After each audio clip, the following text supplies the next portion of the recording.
Bonjour à tous. Je vous propose donc d'entrer dans le vif du sujet et sans attendre avec le panorama de l'actualité législative et réglementaire pour évoquer les grands sujets à la fois français et européens qui sont en cours ou à venir. Je serai accompagnée sur ces sujets donc par Philippe Sourla, qui est secrétaire général adjoint et directeur de la direction de la gestion d'actifs, et de Frédéric Pelez, qui est directeur adjoint de la direction de la régulation et des affaires internationales. Commençons avec un sujet d'importance qui est au cœur des préoccupations de l'AMF, puisqu'il s'agit de la protection des investisseurs. C'est un sujet qui a beaucoup occupé la Commission européenne en 2023, et je laisse la parole à Frédéric. Merci Virginie, bonjour à tous. Alors effectivement, je vais commencer par un bref aperçu d'un texte législatif européen dont vous entendez certainement beaucoup parler, qui est en négociation depuis maintenant presque un an et qui va l'être encore très certainement pendant un certain temps, parce qu'il contient un certain nombre de dispositions particulièrement controversées. Il s'agit de la stratégie pour l'investissement de détail. On s'y réfère par son acronyme anglais RIS, Retail Investment Strategy. Donc c'est un paquet législatif en réalité qui est composé de deux textes. Une directive omnibus qui vient modifier 5 directives, dont la directive MIFID, et un règlement qui modifie le règlement PRIPS. Ce paquet a été publié par la Commission le 24 mai de l'année dernière. Il est actuellement en négociation au Conseil et au Parlement en parallèle. Le Parlement vient, en tout cas la commission Econ vient de se mettre d'accord sur sa propre version du texte amendé la semaine dernière, le 20 mars. Le Conseil, lui, pour l'instant, n'est pas encore parvenu à trouver son approche générale. Il y a une dizaine de thématiques qui sont touchées par ce paquet législatif, dont certaines plus particulièrement débattues en ce moment. Je vais me focaliser sur les principales. La première donc, de ces dispositions concerne le régime applicable aux rétrocessions. La Commission propose dans sa proposition législative d'interdire la perception et le paiement de rétrocession aux entreprises d'investissement qui fournissent les services de réception, transmission d'ordre et d'exécution d'ordre.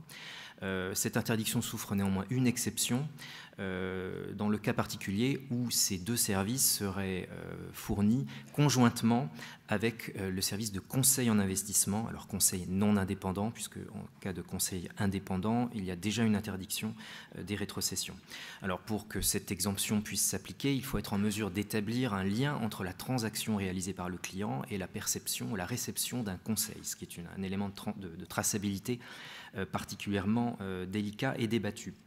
À cela s'ajoutent de nouvelles règles qui s'imposeront aux conseillers en investissement, puisqu'il leur sera demandé désormais, en vertu de cette proposition législative, de ne recommander aux clients que les instruments financiers qui offrent aux clients, qui sont la meilleure proposition de rendement net de coût. Le texte mentionne les instruments les plus cost efficient. Par ailleurs, les conseillers devront offrir, recommander, effectuer des recommandations sur la base d'une gamme particulièrement, suffisamment large. Donc ça, c'est la première mesure qui fait l'objet de beaucoup de débats. Le second sujet très débattu actuellement concerne le dispositif de value for money. La Commission considère et se base sur différents rapports, notamment ceux publiés chaque année par l'ESMA sur les coûts et les performances des produits. Elle considère que les investisseurs de détail européens se voient souvent proposer des produits qui offrent des rendements insuffisants une fois déduits les coûts. Elle propose donc d'introduire dans le dispositif de gouvernance produit des producteurs et des distributeurs MIF de nouvelles règles de conduite portant sur la structuration des coûts. Ces nouvelles règles s'appliqueront aux produits packagés uniquement, donc pas aux actions, pas aux obligations simples. Et cette obligation de conduite va consister pour les producteurs et les distributeurs à identifier et à quantifier tous les coûts au stade amont et de manière répétée chaque année, et à vérifier que cette structure de coûts est justifiée et proportionnée aux caractéristiques, au regard des caractéristiques du produit. Pour effectuer cette vérification, il sera demandé aux producteurs et aux distributeurs d'utiliser des références, un référentiel, des benchmarks qui sont établis par l'ESMA et qui consisteront en des fourchettes de coûts et des fourchettes de performance pour des peer groups, donc des familles de produits aux caractéristiques similaires. Et en cas de déviation, au cas où un produit en particulier sortirait de la fourchette de coûts et serait donc suspect de ne pas offrir une value for money suffisante aux investisseurs, il serait demandé aux producteurs ou aux distributeurs d'effectuer des tests additionnels. Pour effectuer cette détermination des benchmarks, l'ESMA va bénéficier d'une remontée d'informations assez massive à la faveur d'un nouveau reporting produit très complet qui va voir l'ensemble des producteurs et des distributeurs européens transmettre à leurs régulateurs nationaux, lesquels transmettront ensuite à l'ESMA, toutes les données de coûts, de performance et de risque des produits, des instruments financiers distribués dans l'Union européenne. Il s'agit là d'un reporting particulièrement lourd. Ce que je vous ai décrit là, c'est ce qui figure dans la proposition législative, donc le niveau 1. Il s'agit, on peut le dire, plutôt d'un squelette. Les détails de ce dispositif seront définis au niveau 2, et notamment la méthodologie de calcul des benchmarks et d'établissement des peer groups. C'est un dispositif qui est passablement décrié et il est intéressant de noter que le Parlement européen, la Commission Econ, l'a d'ores et déjà sensiblement remanié dans la proposition, dans la version amendée qui a été votée la semaine dernière. D'autres mesures importantes concernent la transparence des coûts pour le client de détail. Le régime est totalement refondu, clarifié et davantage d'harmonisation va être introduite, notamment dans les informations qui seront fournies aux clients en amont de chaque transaction. Désormais, le format du reporting sur les coûts ex-ante va faire l'objet d'une harmonisation via un RTS de l'ESMA, ainsi que la terminologie, ce qui vous rappellera peut-être les travaux français du CCSF avec le glossaire des coûts, travaux que nous avons endossés à l'AMF l'année dernière.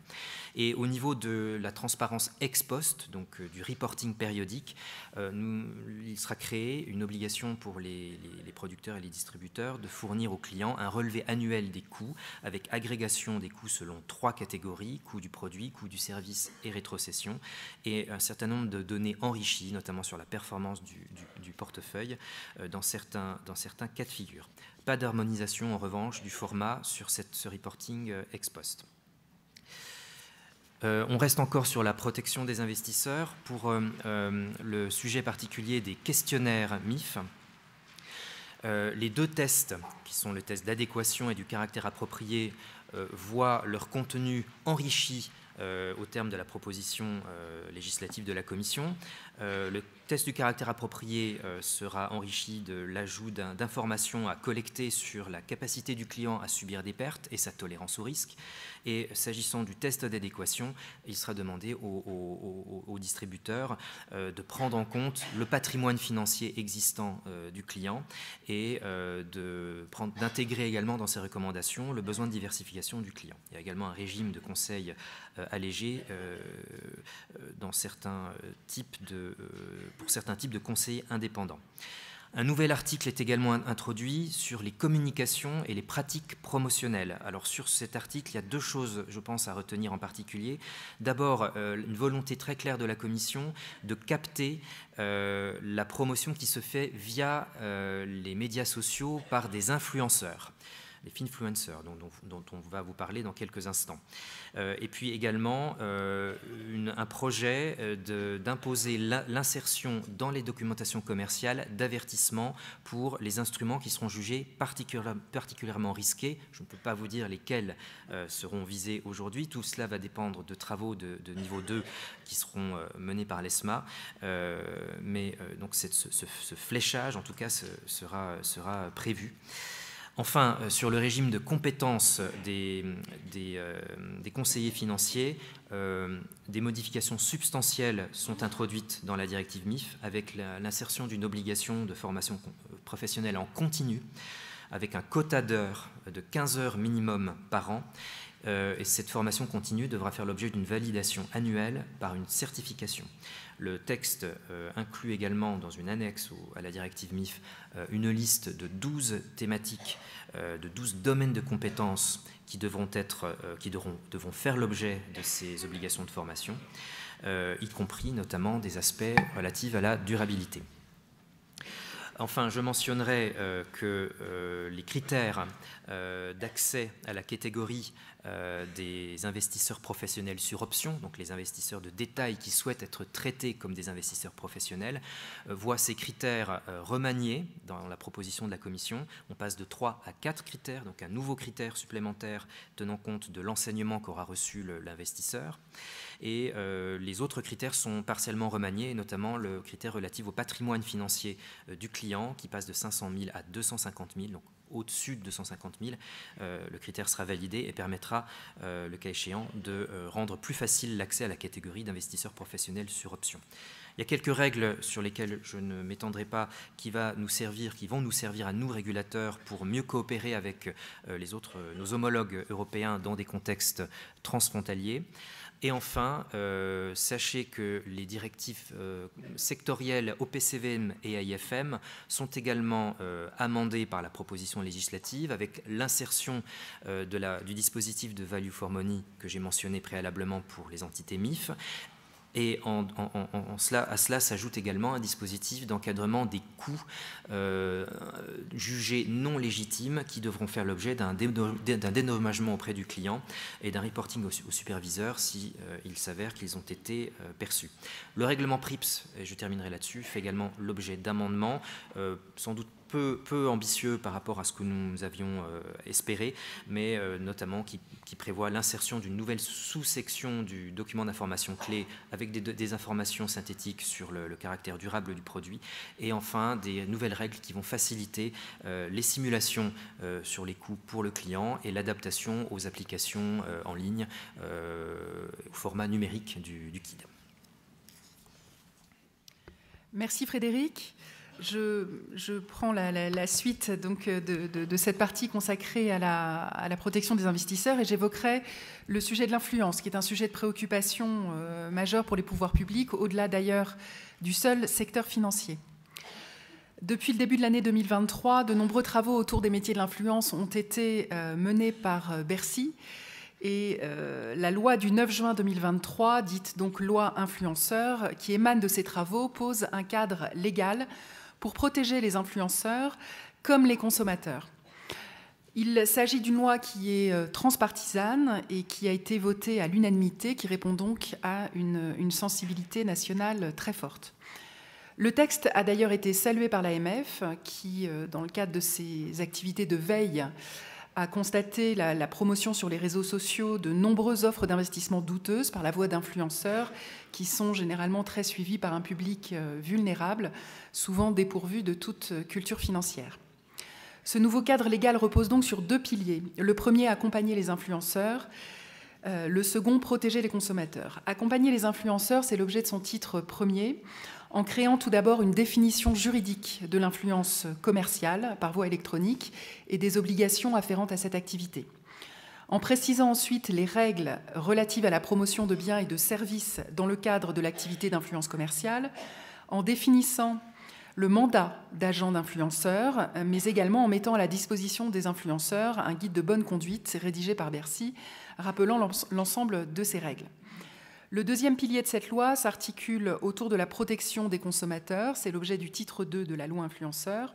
Cette protection est assurée en premier lieu par l'interdiction de la promotion de certains biens et services, dont le non-respect est d'ailleurs puni de 2 ans d'emprisonnement et de 300 000 € d'amende. Quels sont ces biens et services concernés par la loi? La chirurgie esthétique, les jeux d'argent accessibles à des mineurs, mais également certains produits et services financiers que j'évoquerai plus spécialement dans un instant.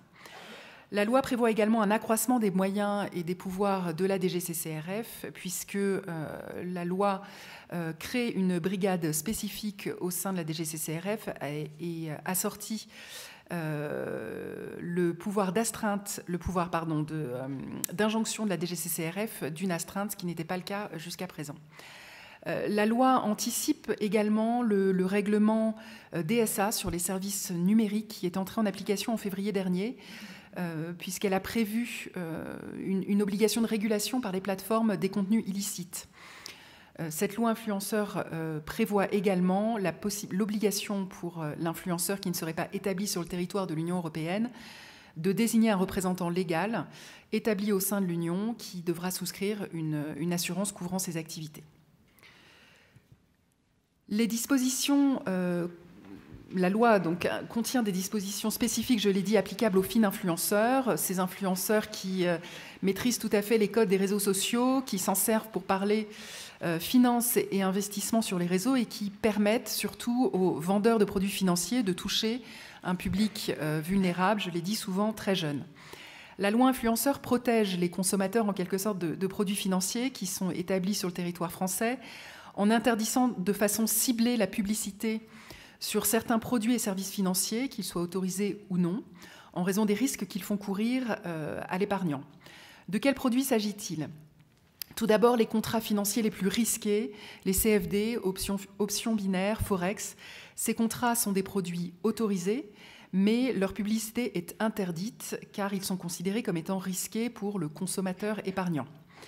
La loi interdit également la publicité concernant la fourniture de services sur actifs numériques, sauf ceux pour lesquels l'annonceur a été enregistré ou agréé par l'AMF. Il s'agit là de la promotion d'un service qui n'a pas été autorisé et dont la publicité est de ce fait interdite.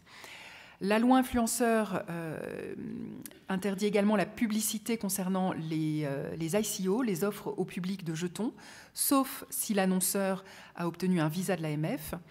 Donc il s'agit ici d'une opération qui est autorisée dans la mesure où le visa d'une ICO est facultatif. Toutefois, cette opération est considérée comme étant risquée pour l'épargnant. Sa publicité est donc interdite.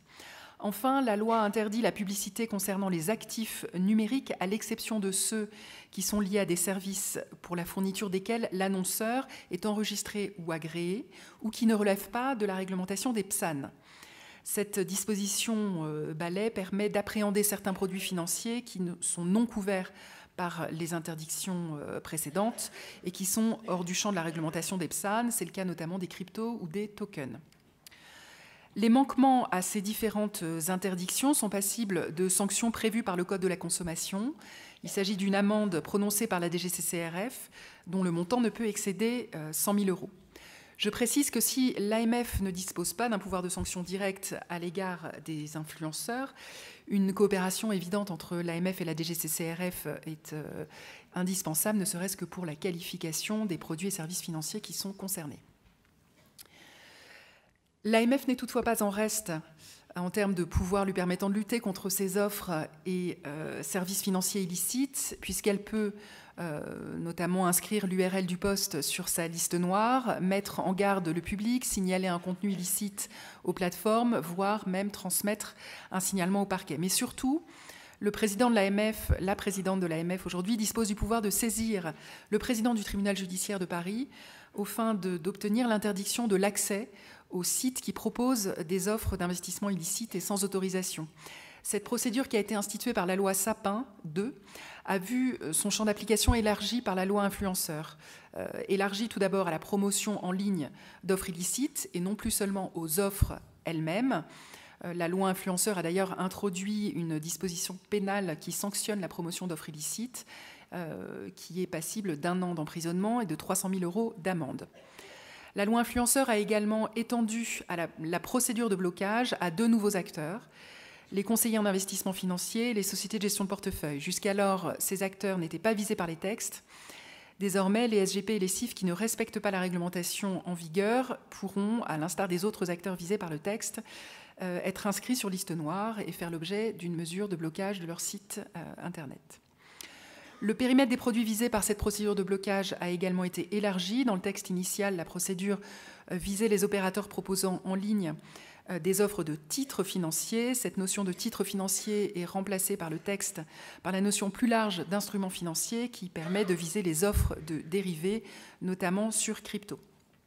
Pour conclure sur ce thème, j'attire votre attention sur le fait que si cette loi a été promulguée en juin dernier, une lettre d'observation a été adressée au gouvernement en août 2023 par la Commission européenne, soulevant des questions d'incompatibilité avec le droit européen.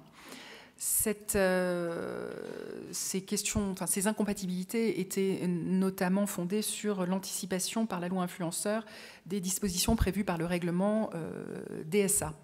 Cette lettre a conduit le gouvernement à solliciter une habilitation à légiférer par voie d'ordonnance qui est en cours de préparation. Certains articles de la loi influenceur seront donc prochainement modifiés afin de prendre en compte les critiques qui ont été formulées par la Commission européenne.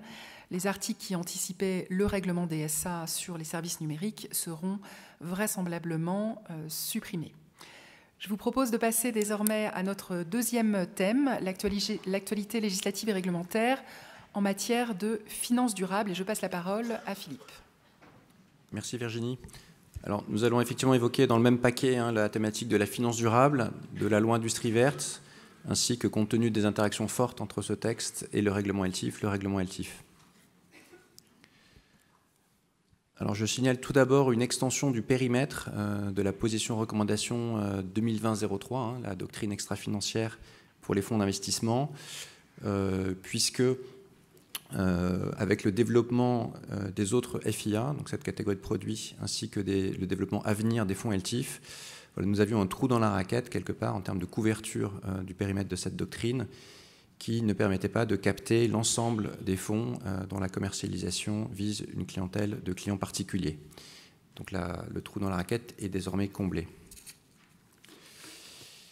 Du côté des distributeurs, le dispositif réglementaire relatif au recueil des préférences de durabilité en matière extra-financière est désormais complet, puisque les orientations de l'ESMA sont entrées en application au mois d'octobre dernier. Donc si vous vous rappelez, les principes de niveau 2 étaient déjà en application depuis le mois d'août 2022, mais il manquait cette brique des orientations de niveau 3 pour compléter le dispositif. Nous sommes très conscients au sein de l'AMF que ces textes sont parfois difficiles à interpréter ou à faire appliquer, mais pour autant, nous avons le sentiment qu'un certain nombre d'acteurs accusent un certain retard dans la mise en œuvre de ce texte. Nous avons notamment identifié un certain nombre d'acteurs qui ne recueillent toujours pas les 3 types de préférences de durabilité des clients. Et donc nous souhaitons attirer votre attention sur le fait que la complexité de ce texte ne doit pas conduire à des retards excessifs dans sa mise en œuvre. Et nous avons d'ailleurs prévu, au milieu de cette année, à l'été, de lancer un nouvel exercice de supervision sur cette thématique, dans le cadre d'un exercice de supervision conjointe piloté par l'ESMA, donc ce qu'on appelle les CSA. Nous publierons d'ici quelques semaines, on va dire dans le courant du mois d'avril, une nouvelle version du rapport sur le suivi des engagements climatiques des acteurs de la place. Donc je ne vais pas en dévoiler, quelque part en déflorer la substance, mais simplement rappeler quelques constats récurrents que nous formulions dans le cadre de ces rapports que nous publions tous les ans. Nous faisons le constat d'une croissance du nombre d'engagements qui sont communiqués par les acteurs sur ces thématiques. Mais si ce nombre augmente, nous continuons de regretter un certain manque de précision sur la façon dont ces engagements sont formulés. Et donc c'est pour cette raison que nous avons historiquement formulé un certain nombre de préconisations dans ces rapports pour permettre de définir de façon plus précise la communication sur ces engagements et permettre aux investisseurs ainsi qu'au grand public d'en comprendre la matérialité. Donc ces préconisations sont quand même relativement faiblement prises en compte, malheureusement. Donc j'attire vraiment votre attention sur tout ce que nous avons pu faire en la matière dans les précédents rapports, dans un contexte où nous voyons une maturité un peu plus forte sur les politiques charbon que sur les politiques oil and gas, qui nous semblent encore assez pauvres en termes de contenu et de détails. Alors, le règlement LTIF, nous vous en parlons régulièrement depuis quelques années maintenant lors de ces journées. Il est désormais entré en application donc, en janvier de cette année. Donc je ne vais pas revenir sur le détail des règles nouvelles apportées par cette révision, mais le fil directeur très clair de cette révision est certainement un allègement très significatif des règles de protection des clients qui avaient été introduites dans la première version du texte. Le dispositif réglementaire est désormais quasiment complet. Il ne vous aura sans doute pas échappé que manque encore un RTS qui doit être adopté sur certains aspects de la gestion de la liquidité, en tout cas des caractéristiques de liquidité de ces produits. Donc l'actualité récente à ce sujet, c'est une publication de l'ESMA en décembre dernier d'une proposition de RTS, mais l'information est publique. Vous savez sans doute que la Commission européenne a émis un certain nombre de réserves et formulé une proposition de formulation alternative sur ces RTS, sur laquelle l'ESMA travaille en ce moment. Donc nous attendons d'ici un mois environ la réponse de l'ESMA et nous espérons avoir un dispositif complet très prochainement. Donc je signale à ce sujet que cette question des RTS en cours de finalisation ne constitue pas un obstacle pour faire agréer des fonds LTIF aujourd'hui. Et donc nous acceptons tout à fait de délivrer des agréments sans tenir compte, on va dire, des RTS qui ne sont pas encore définitifs. Ce que nous attendons simplement, c'est une clause de revoyure pour garantir le fait que la structuration du produit sera adaptée à la nouvelle version des RTS lorsque celle-ci sera définitive.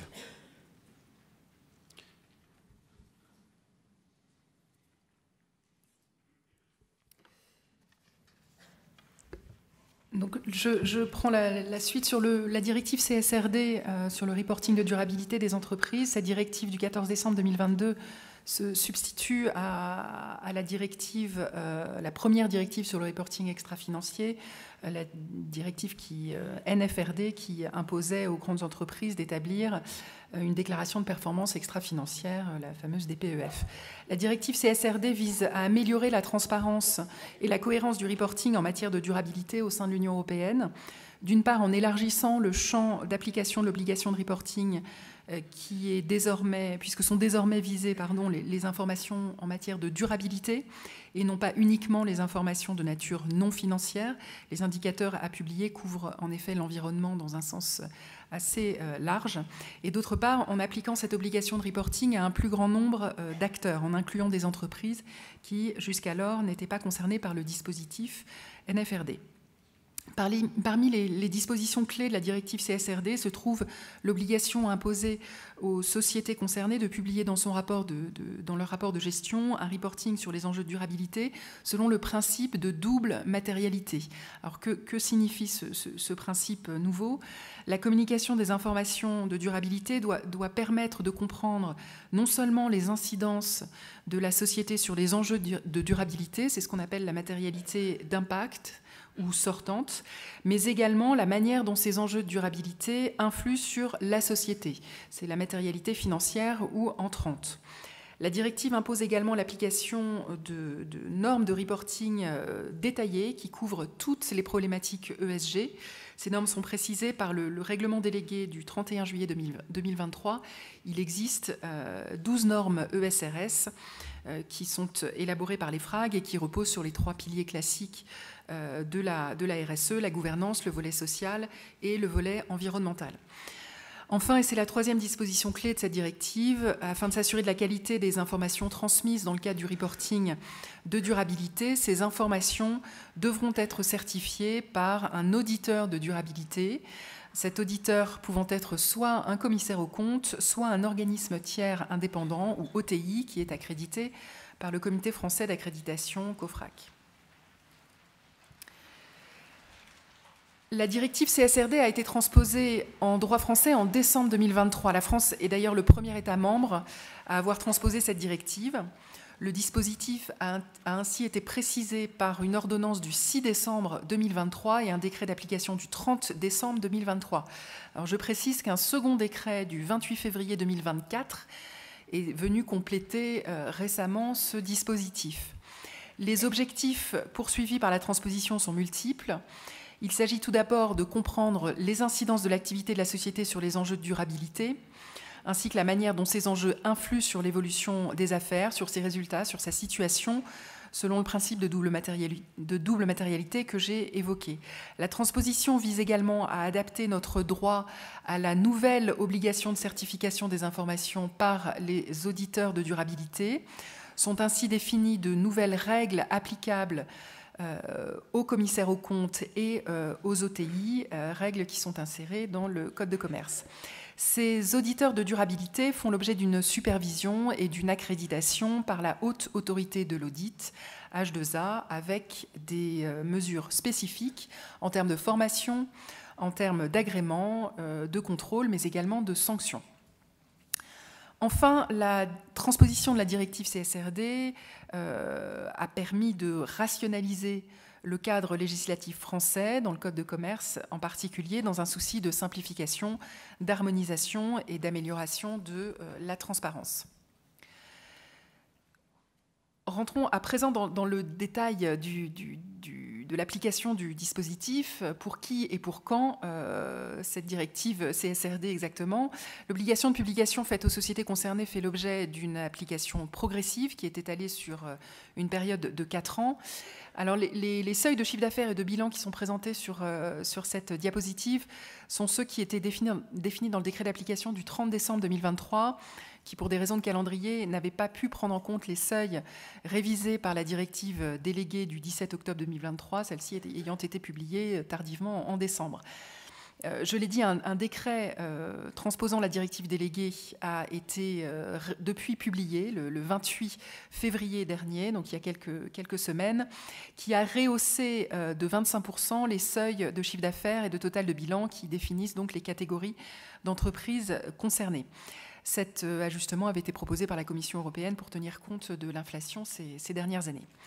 Ces nouveaux critères ont un impact sur le champ d'application et le calendrier de la directive CSRD, dans la mesure où un plus grand nombre d'entreprises pourraient être requalifiées de PME et donc bénéficier d'un régime allégé.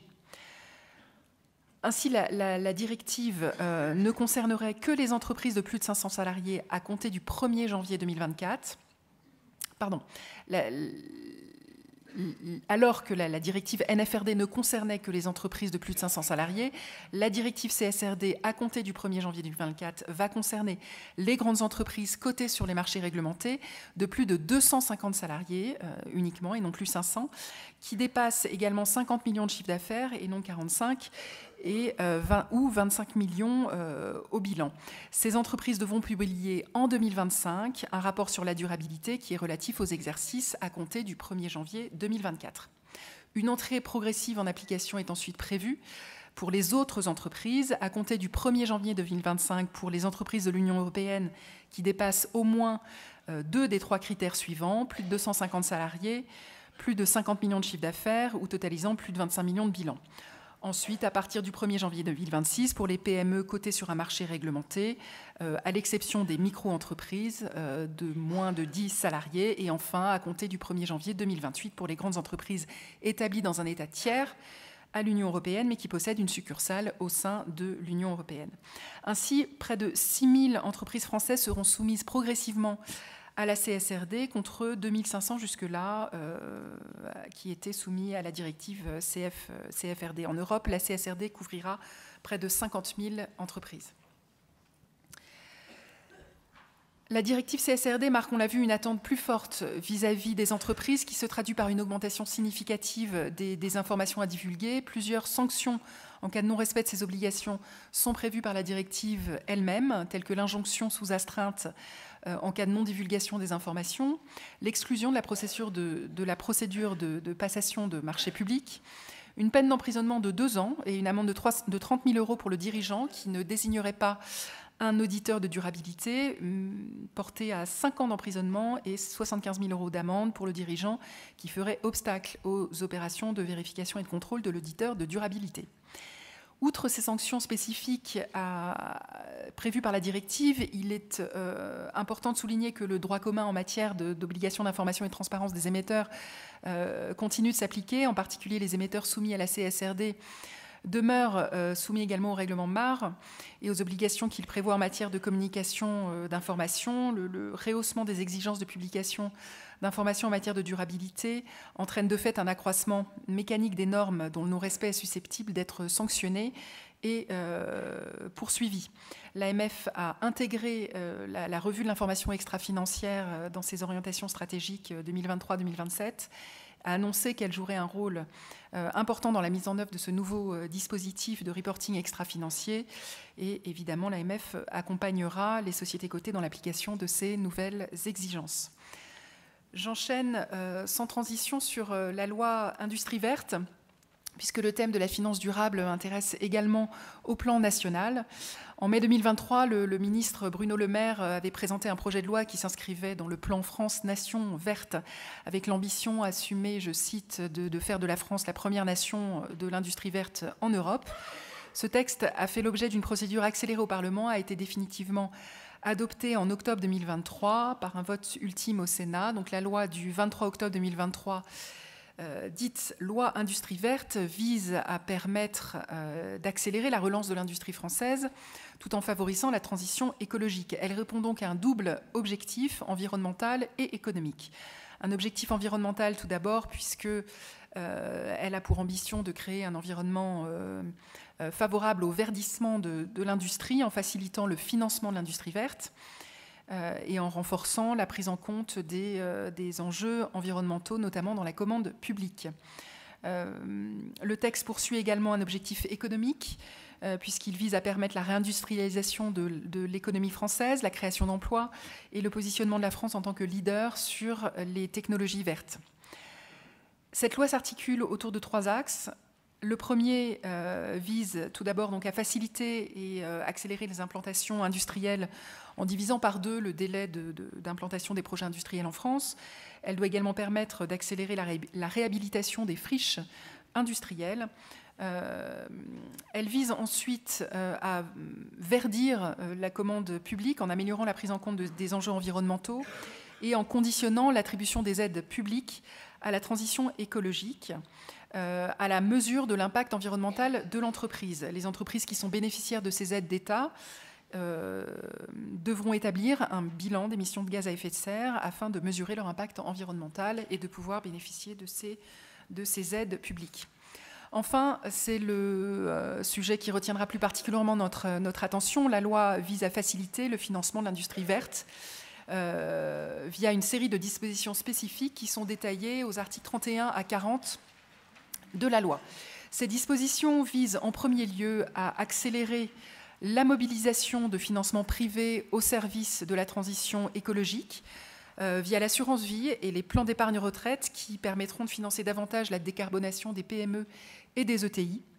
La loi généralise par ailleurs le référencement dans la présentation des contrats d'assurance vie en unité de compte des labels reconnus par l'État au titre du financement de la transition énergétique et écologique et de l'investissement socialement responsable. La loi impose ainsi de référencer dans ces contrats au moins une unité de compte composée de 5 à 10% de titres émis issus de ces labels. La loi Industrie verte crée également un indicateur climat. Cet indicateur est produit par la Banque de France qui pourra donc recueillir des données d'entreprise portant sur les enjeux de durabilité, en lien d'ailleurs avec la directive CSRD. Cet indicateur permettra de réaliser des analyses utiles à la prise en compte de ces enjeux par le secteur financier et de faciliter la comparaison de l'exposition des entreprises aux enjeux climatiques. La loi Industrie verte est également à l'origine d'un plan d'épargne Avenir Climat, le PEAC. Il s'agit d'un nouveau produit d'épargne qui est distribué par les banques et les assurances destiné aux jeunes de moins de 21 ans qui bénéficiera d'une exonération complète d'imposition et de contributions sociales. Enfin, la loi Industrie verte contient des dispositions visant à soutenir le développement des fonds européens d'investissement à long terme, les ELTIF, et je redonne la parole à Philippe sur ce dernier point. Alors effectivement, sur ce sujet de l'articulation, en tout cas de l'application d'ELTIF en France, voilà, je signale l'article 39 au sein de la loi Industrie verte qui facilite la transformation de produits nationaux existants, comme les OPCI et les FCPR, en fonds ELTIF 2. Alors, la logique de cette transition, elle est double. Elle consiste d'une part à être une mesure d'attractivité, de compétitivité, en offrant la possibilité aux acteurs d'utiliser des véhicules français existants plutôt que d'avoir besoin de créer de nouveaux véhicules pour accueillir ces nouvelles stratégies LTIF 2. Et d'autre part, c'est également une logique de protection des investisseurs, puisque ce régime de transition, il offre la possibilité aux acteurs d'éviter d'avoir à complexifier leur gamme avec les fonds historiques d'un côté et les nouveaux fonds LTIF 2 de l'autre, ce qui ferait courir le risque, quelque part, d'une phagocytation de la collecte par les nouveaux fonds au détriment des anciens qui se retrouveraient alors placés de facto dans une forme de gestion extinctive. Donc je précise que cette transformation est soumise à une simple information de l'AMF. Enfin, je voulais signaler dans la loi Industrie verte l'introduction d'un nouveau régime juridique pour les mandats d'arbitrage. Alors si ce sujet ne relève pas stricto sensu de la compétence de l'AMF, vous vous rappelez peut-être que l'AMF, conjointement avec la CPR, plaidait depuis des années pour un meilleur alignement des régimes de la gestion sous mandat d'un côté et du mandat d'arbitrage de l'autre, puisque ce sont deux activités qui sont économiquement extrêmement proches et qu'il y avait, de notre point de vue, de vrais risques de transfert d'arbitrage réglementaire ou de transfert d'activité au profit d'une activité plutôt que l'autre en fonction des différences de régime réglementaire. Donc cette introduction me semble vraiment mériter d'être saluée et elle participe à un rapprochement, même s'il n'est pas encore complètement abouti, des régimes juridiques de ces deux activités. Alors, nous repartons à Bruxelles quelques instants. 2024, c'est, comme vous le savez, la fin de la mandature européenne en cours. Et nous voulions attirer votre attention sur 3 projets législatifs qui viennent de trouver leur conclusion en trilogue et qui viennent de faire donc l'objet d'un accord politique et qui illustrent assez bien 3 des grands axes politiques qui ont guidé l'action de la Commission sortante. Ces axes étant la politique d'autonomie stratégique de l'Union européenne, le plan d'action sur l'Union des marchés de capitaux et la feuille de route sur la finance durable.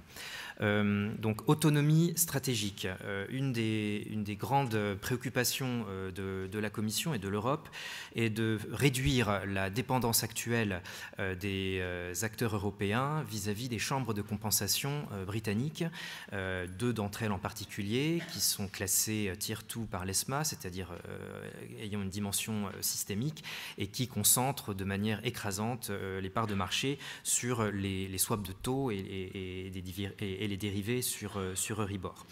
La Commission avait, dans le contexte du Brexit, accordé une décision d'équivalence temporaire au Royaume-Uni et donc à ces chambres de compensation britanniques qu'elle avait renouvelées un certain nombre de fois, qui actuellement court jusqu'au 30 juin 2025.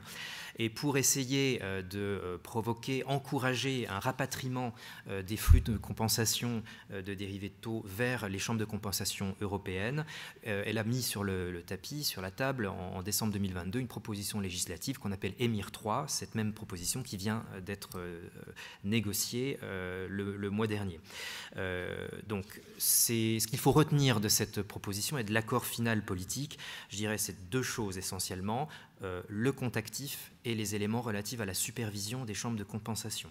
Le compte actif, c'est en fait une obligation qui va porter sur toutes les contreparties financières et non financières qui dépassent les seuils de compensation sur les dérivés de taux, une obligation d'ouvrir et de détenir un compte actif auprès des chambres de compensation européennes. Ce compte actif devra être fonctionnel, c'est-à-dire qu'il devra pouvoir être utilisé à tout moment pour des volumes importants. Une sous-catégorie des contreparties financières et non financières, à savoir celles qui ont des encours de volume de compensation très significatifs, donc au-delà de 6 milliards d'euros, eh bien ces contreparties vont devoir de surcroît elles auront l'obligation d'effectuer chaque année au moins 5 transactions représentatives sur les swaps de taux qu'elles compensent actuellement auprès des chambres de compensation britanniques. Le texte, l'accord politique définit les critères relatifs à la représentativité de ces transactions ainsi que la fréquence que devront suivre ces transactions. Il y a également un dispositif de reporting renforcé sur les flux de compensation dans les pays tiers et dans l'Union européenne, qui permettra aux régulateurs nationaux de suivre un petit peu l'usage qui sera fait de ce compte actif. Donc ça, c'est le premier volet vraiment important à retenir. Le second concerne la supervision, qui a fait l'objet, je dirais,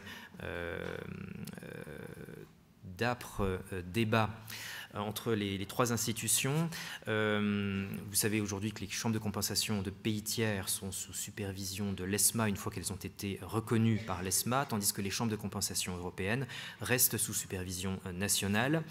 Le point d'atterrissage des négociations et qu'un rôle plus important sera octroyé à l'ESMA pour superviser les chambres de compensation européennes. L'ESMA va obtenir un statut de coprésidence des collèges de supervision des chambres de compensation européennes. Néanmoins, le pouvoir final restera aux mains des autorités nationales, de l'autorité nationale qui préside le collège de supervision. L'ESMA aura également un rôle de coordination accrue dans des situations d'urgence qui pourraient affecter les chambres de compensation européennes. Différentes modifications sont également apportées dans les délais de traitement des demandes des chambres de compensation européennes, le but étant de rendre plus attractif, si je puis dire, l'activité de ces chambres et d'améliorer en fait les procédures auxquelles elles sont soumises. Je vais passer les slides qui suivent, qui se focalisent en fait sur des aspects plus techniques de l'accord politique. Vous verrez qu'il y a des éléments importants relatifs aux exemptions applicables à l'obligation de compensation, également aux exemptions applicables à l'échange bilatéral de marge, des modifications également sur les modèles de calcul des marges bilatérales et sur les seuils de compensation qui déclenchent l'obligation de compensation.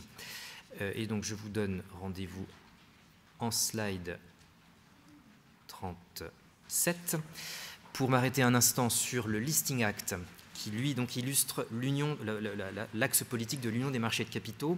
Bon, c'est un paquet législatif qui modifie un certain nombre de textes applicables aux émetteurs. Je veux simplement zoomer sur une disposition qui concerne la recherche et qui est très importante parce qu'elle marque un virage, si on peut dire, à 180 degrés par rapport à la politique qui a été menée historiquement, notamment au moment de MiFID II.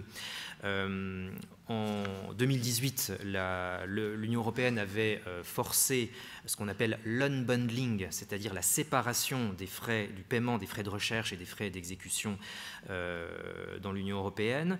Les conséquences ont été très décriées, y compris, nous avons publié un rapport il y a quelques années montrant les conséquences néfastes de cette politique.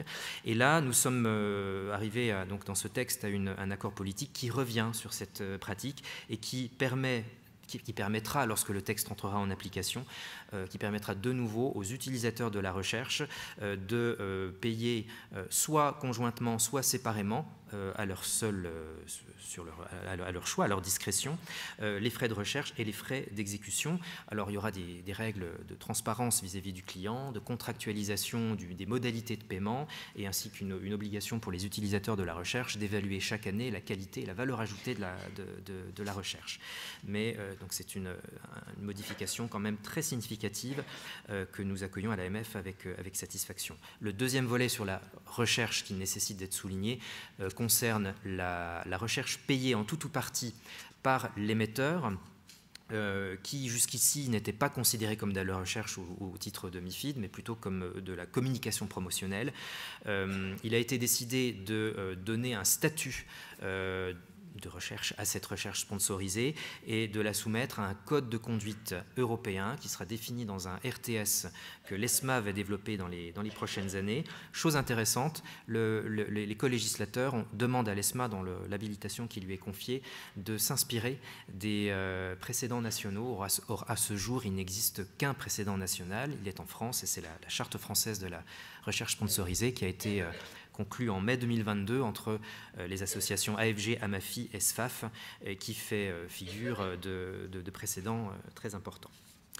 Enfin, troisième texte sur lequel je souhaitais attirer votre attention, le règlement sur les agences de notation qui a fait l'objet d'un accord politique le mois dernier. C'est un règlement important à plus d'un titre, d'abord parce que c'est le chaînon manquant entre les obligations de transparence ESG applicables notamment aux gérants d'actifs via SFDR, qui est en application depuis mars 2021, et les nouvelles obligations de transparence des émetteurs via la CSRD dont nous venons de vous parler, qui s'appliquent d'ores et déjà aux émetteurs, enfin de manière graduée, mais pour lesquels les premiers rapports de durabilité seront publiés l'année prochaine. Vous voyez qu'il y a un intervalle de temps significatif pendant lequel les gérants et également les assureurs ont dû avoir un recours très important aux fournisseurs de données et de rating ESG pour pouvoir appliquer leurs propres obligations de transparence. Donc le point a été identifié. On a beaucoup constaté l'hétérogénéité des méthodologies des agences de notation ESG, le manque de transparence et également les conflits d'intérêts qui affectaient leur activité. La Commission a fait une proposition législative qui soumet en réalité ces acteurs, cette profession, à un agrément et à une supervision par l'ESMA. Et c'est le point d'atterrissage politique. Donc c'est intéressant de le souligner dans un contexte CMU où on parle énormément de supervision directe par l'ESMA. Voilà une nouvelle profession réglementée, qui va devenir réglementée et qui sera sous supervision de l'ESMA. Le règlement va s'appliquer uniquement aux fournisseurs de notation ESG. La définition, vous avez rappelé dans un petit encadré ici, donc les opinions ou les scorings ESG. Nous aurions souhaité à l'AMF que le règlement soit un peu plus ambitieux et couvre également les données, mais ce ne sera pas le cas. Il y a néanmoins une clause de revue.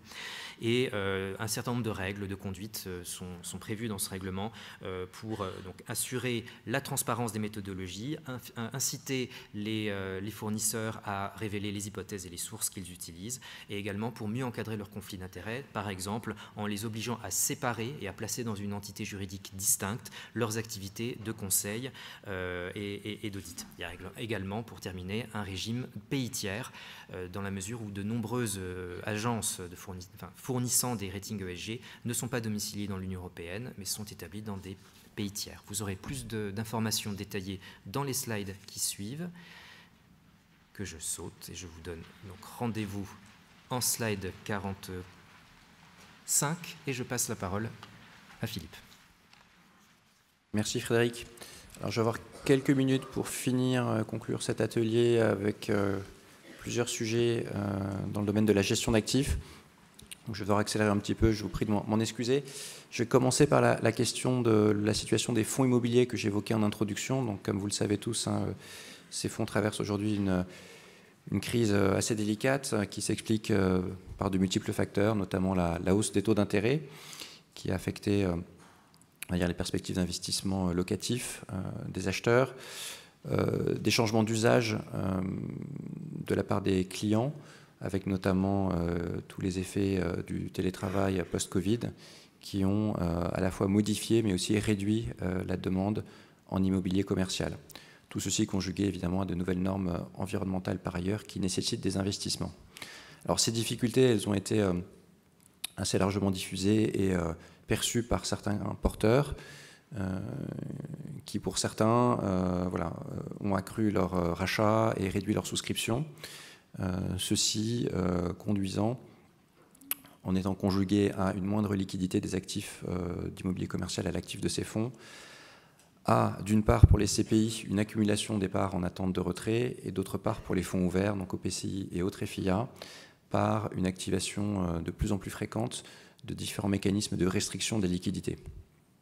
Alors, face à cette situation, les services de l'AMF se sont évidemment mobilisés.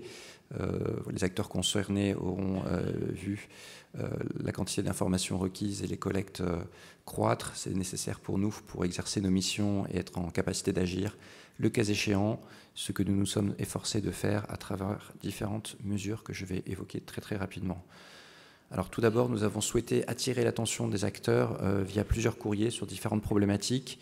Je les cite rapidement. En juillet 2023, nous avons appelé les sociétés de gestion concernées à procéder à une nouvelle valorisation à mi-année pour recalculer des valeurs de reconstitution pour les CPI.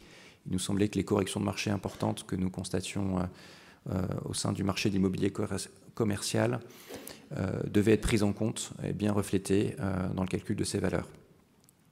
En novembre dernier, nous avons attiré l'attention des acteurs sur plusieurs sujets.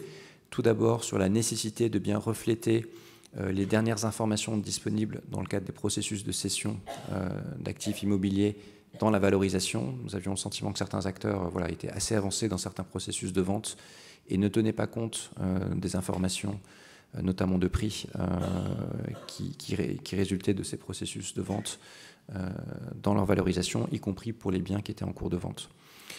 Nous avons également attiré l'attention sur des clauses statutaires que l'on trouve dans certains autres FIA, puisque ce sont des véhicules purement contractuels, donc on trouve des clauses assez variées, et certaines d'entre elles nous semblaient assez problématiques en termes d'équité de traitement des investisseurs, notamment les clauses d'extension des délais de règlement livraison au-delà de 6 mois, qui nous semblaient assez problématiques. Dernier sujet qui était évoqué dans ce courrier, la question du timing, du moment d'activation des gates. Donc dans ce courrier, nous rappelions que il ne fallait d'une certaine façon les activer ni trop tôt ni trop tard. Alors trop tard, une activation trop tardive, c'est prendre le risque de priver quelque part d'intérêt ce mécanisme. A contrario, nous avions le sentiment que certains acteurs envisageaient d'activer des gates extrêmement tôt dès les premiers achats, alors même, il s'agissait d'OPCI en l'occurrence, que leur coussin de liquidité était extrêmement significatif. Donc là aussi, nous avions peur que de telles activations privent d'intérêt, alors pour cette fois-ci, l'existence même de ces coussins de liquidité qui ont bien vocation, et c'était l'objet du courrier, à servir en cas de crise. Dernier courrier plus récent, en date du mois de février, c'est une alerte sur la situation de certaines SCPI pour lesquelles les travaux de valorisation menés par les experts sont désormais finalisés et qui conduisaient dans certains cas à constater des baisses de valeur significatives. Et donc nous étions un peu inquiets de voir certaines sociétés n'envisager une communication des nouvelles valeurs qu'au mois de mai. Et donc là, il nous semblait un petit peu dangereux de rester trop longtemps dans une situation où les sociétés avaient connaissance de baisses de valeur à venir. Et d'ailleurs, nous avons le sentiment que cette information a déjà pas mal circulé, y compris auprès de certains investisseurs ou distributeurs. Et donc nous appelions les sociétés à communiquer rapidement sur les nouvelles valeurs pour éviter que cette situation ne se prolonge excessivement. En termes de modifications réglementaires, nous avons commencé à tirer quelques leçons des événements en modifiant le régime de valorisation des CPI pour en accroître la fréquence. Donc je signale au passage que nous attendons quelque part la fin des événements un peu de tension actuelle pour faire un bilan plus global du mécanisme de fonctionnement des SCPI. Nous envisageons une refonte peut-être un peu plus ambitieuse, mais nous avions déjà dans un premier temps souhaité apporter cette modification ciblée. Et puis nous instruisons en ce moment plusieurs demandes des acteurs, notamment pour préciser l'articulation du fonctionnement des marchés primaires et secondaires sur les SCPI, ainsi que pour préciser la capacité éventuelle à introduire des plafonnements individuels de rachat. Un mot rapide sur les outils de gestion de liquidité. Vous vous rappelez sans doute que nous faisons du prosélytisme depuis des années pour essayer de favoriser le développement de ces outils de gestion de liquidité dans les fonds français. Nous avions, plus particulièrement s'agissant des gates, une certaine frustration face au constat d'un très faible taux de déploiement de ces outils dans les fonds français, ce qui nous a amené l'année dernière à introduire un régime transitoire pour essayer d'inciter les acteurs et faciliter l'introduction de ces outils. Nous partions d'un point de départ avec un taux de déploiement qui était très faible, inférieur à 10%. Et les premières statistiques, alors préliminaires, sur des chiffres non fiabilisés, mais que je vous partage ce matin, sont globalement très satisfaisantes, où nous voyons que cette mesure incitative a permis un développement très important de ces outils. Donc c'est une vraie source de satisfaction collective. Donc merci à vous pour avoir relayé nos messages et je pense qu'aujourd'hui nous sommes bien mieux équipés qu'il y a un an, donc c'est une vraie satisfaction. Alors, je signale un petit point technique, il reste encore un sujet technique qui a un peu freiné le déploiement de ces outils dans les structures maîtres nourriciers et nous l'avons traité en doctrine pour permettre une bonne application en miroir du déclenchement des gates entre fonds maîtres et fonds nourriciers. Donc a priori nous pourrions même voir ces chiffres légèrement augmenté compte tenu de l'introduction, en tout cas de la facilitation du déploiement de ces outils dans ces structures. Alors, je vais aller vraiment très vite, puisqu'il ne me reste plus de temps. Sur les fonds de capital investissement, je vous en avais déjà parlé l'année dernière, simplement pour signaler que nous entrons désormais dans la phase de mise en œuvre opérationnelle d'un certain nombre de recommandations qui avaient été faites, et donc une consultation est en cours sur les mesures d'ordre doctrinal et pour celles qui relèvent du règlement général de l'AMF. Alors, je m'attarde quelques secondes sur une mesure qui me semble importante en termes de compétitivité, qui permet un assouplissement de certaines règles de localisation des membres des comités d'investissement. Alors, l'origine de cette mesure, elle provient de sociétés de gestion de capital investissement principalement, qui ont une activité d'investissement à l'étranger, donc souvent à l'extérieur de l'Europe, et qui souhaitent, dans ce cadre, s'appuyer sur des personnes qui sont situées, qui résident localement, donc qui sont au plus près des investissements, si je puis dire. Et donc aujourd'hui, le recours à ces personnes, il est relativement, peut être soit relativement lourd pour les sociétés qui requièrent à une société de gestion locale pleinement agréée, qui reçoit une délégation de gestion, soit assez contraint lorsque la société de gestion française recours à ces personnes alors dans des formats de type conseiller ou on va dire sourcing, mais qui sont des statuts qui ne sont pas des statuts de gérants. Et donc aujourd'hui, ce n'était pas possible. Donc la nouvelle mesure introduite récemment à la position recommandation 2012-19, elle permet d'avoir recours à des gérants qui sont domiciliés localement, sous réserve bien entendu de la compatibilité avec le droit local, sous réserve que les décisions d'investissement soient prises dans un comité d'investissement dont la majorité des membres résident ou se situent en France. Donc ça, c'est le critère principal. Et elle permet également un rattachement plus aisé d'un point de vue juridique de ces personnes, de ces gérants, à la société de gestion. Un mot très rapide, puisque le temps est dépassé, mais je le signale parce que c'est un sujet d'importance. Une consultation vient d'être lancée sur un possible nouvel encadrement des mécanismes de commission de mouvement dans la gestion sous mandat. Vous vous rappelez qu'en 2022, l'AMF avait décidé d'interdire le prélèvement de ces commissions dans les fonds, donc dans la gestion collective. La loi Industrie verte, au moment de l'introduction du nouveau régime juridique des mandats d'arbitrage, a également interdit la perception de ce type de commission pour les mandats d'arbitrage. Et donc aujourd'hui, la gestion sous mandat reste le seul cadre d'activité pour lequel le prélèvement de ces commissions reste autorisé. Et donc une consultation a été lancée pour voir dans quelle mesure il serait souhaitable de davantage réguler ces commissions, voire les interdire.